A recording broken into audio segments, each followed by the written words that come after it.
Parlons maintenant des objets littoraux.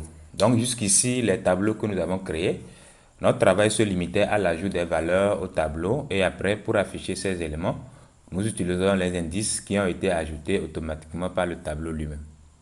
En ce qui concerne les objets littoraux, qui sont aussi des tableaux en quelque sorte, nous allons ajouter des valeurs et un identifiant pour chaque valeur. Ainsi, nous allons nous servir de ces identifiants pour afficher les valeurs du tableau. Donc, essayons déjà de créer un objet littéral. Donc, c'est simple. On commence toujours par le mot-clé var pour déclarer la variable qui va contenir l'objet. Ok, on va l'appeler toujours UE est égal à. Maintenant, au lieu d'utiliser les crochets, nous allons utiliser les accolades. Et la première des choses, il faut mettre le code ou bien l'identifiant de chaque valeur. Donc ici, je vais mettre les codes des unités d'enseignement comme les identifiants. Je vais commencer par IT 130, 2 points. Et quel est le nom de la matière dont le code est IT 130? C'est Introduction au développement. Bon, je ne vais pas quand même tout écrire. Introduction au dev web, tout simplement. Maintenant, vu que je vais ajouter une deuxième valeur, je vais mettre virgule ici. Je vais mettre maintenant CSC 241, 2 points. C'est quoi le nom de la matière? C'est algorithme et Python, tout simplement. Algorithme avec Python. Voilà. On a MD100, MD100, maintenance des postes de travail. Donc, maintenance tout simplement. On peut ajouter maths, maths 150, qui correspond déjà à quoi? Calculus. Calculus. Voilà. Notre objet littéral qui est bien créé.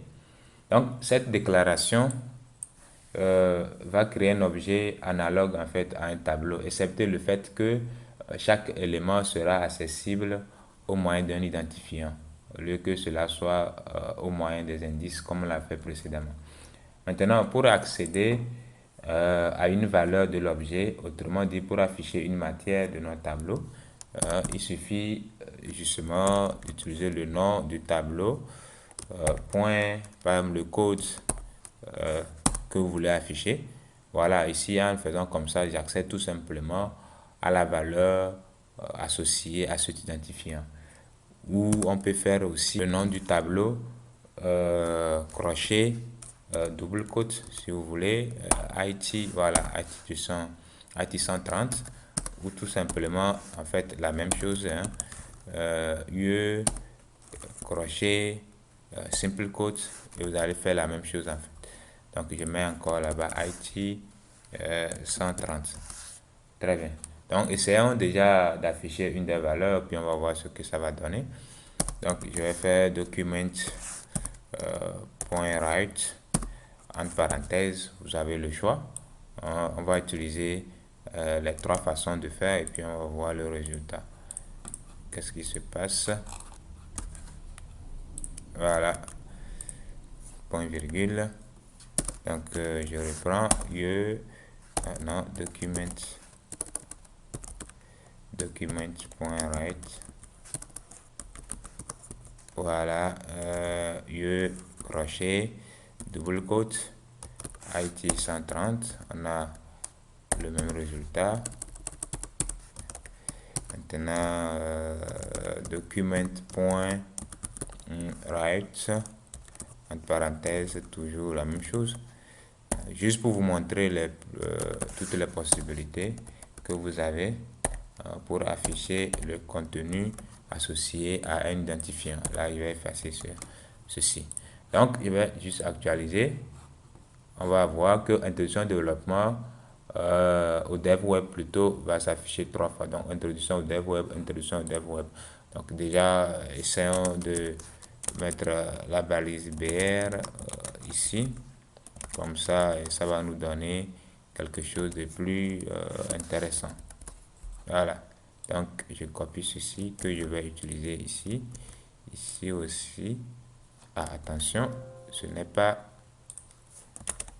pas dans... Voilà. Voilà. Donc, regardons de près. Voilà, introduction au dev web s'affiche 3 fois. Donc, c'est exactement ce que je voulais vous montrer. Juste pour vous dire que vous avez les 3 possibilités pour afficher ou pour accéder aux valeurs via les indices. Excusez-moi, je ne parle pas des indices, mais les identifiants de votre objet littéral. Donc, pour ajouter maintenant un élément à notre tableau, c'est simple, il suffit de spécifier un identifiant qui n'est pas encore présent dans l'objet. Donc, ici, qu'est-ce que je vais faire? Je vais essayer d'ajouter une unité d'enseignement dont le code est maths, maths 140 par exemple, maths 140. Donc, je l'écris comme ça. Je mets égal logique et mathématiques. Logique et maths, tout simplement.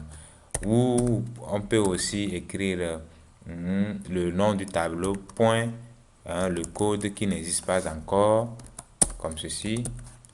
Donc, ce que j'ai écrit précédemment peut être écrit comme ceci aussi, logique et maths. Les deux font la même chose, juste pour vous montrer. Voilà, donc je crois que c'est assez simple et il n'y a pas grand chose à dire. Maintenant, pour parcourir et afficher les éléments du tableau, nous allons utiliser la boucle for in. Donc, la boucle for in est en fait l'équivalent de la boucle for each du PHP. Elle est très simple à mettre en œuvre. Donc, essayons déjà de parcourir notre objet littéral pour afficher chaque valeur associée à chaque identifiant. Donc, déjà, j'écris quoi? For, bien sûr, mais le in va venir là où vous ne l'attendez pas. Donc, for var id in, voilà le nom du tableau. J'ouvre les accolades. Document, qu'est-ce que j'ai fait déjà? CTRL Z. Document.write. Et là, j'ai plusieurs possibilités pour accéder, mais moi, je préfère utiliser cette possibilité-là. Donc, déjà, quand on écrit var id in UE, là, on récupère les identifiants, en fait, dans la variable id. Et donc, comme vous l'avez vu, nous avons la possibilité d'afficher les valeurs associées aux ID en utilisant cette écriture-là. Ou simplement, vous mettez le nom du tableau .id. Voilà. Donc, pour pouvoir avoir, comment l'appelle-t-on, un résultat plus lisible, je vais essayer de mettre ici la balise BR comme je l'ai fait pour les autres aussi. Donc, j'enregistre. Je crois que tout est bien enregistré. Allons-y voir, j'actualise. Donc, bon, déjà comme ceci s'est répété plusieurs fois, je vais l'enlever et puis on reprend. Donc, on affiche introduction au dev web, algorithme avec Python, maintenance, calculus, et puis logique et mathématiques. Donc, voilà. Ici, on a ajouté logique et mathématiques. Certes, on l'a ajouté 2 fois, mais vu que c'est le même code qu'on a associé, donc il l'a ajouté une seule fois. On peut juste essayer d'enlever ceci et vous aurez le même résultat en fait. Ah, qu'est-ce qui s'est passé? Il y a quelque chose qui s'est mal passé ici. Ah, voilà. Au lieu de mettre égal, j'ai mis plus là-bas. Donc voilà, donc vous avez le même résultat exactement. Donc je crois que tout est clair. Donc nous avons maintenant fini les généralités sur le JavaScript. Donc dans la prochaine épisode, nous allons commencer par déjà voir les bases nécessaires qu'il faut pour commencer par manipuler le code HTML avec le JavaScript.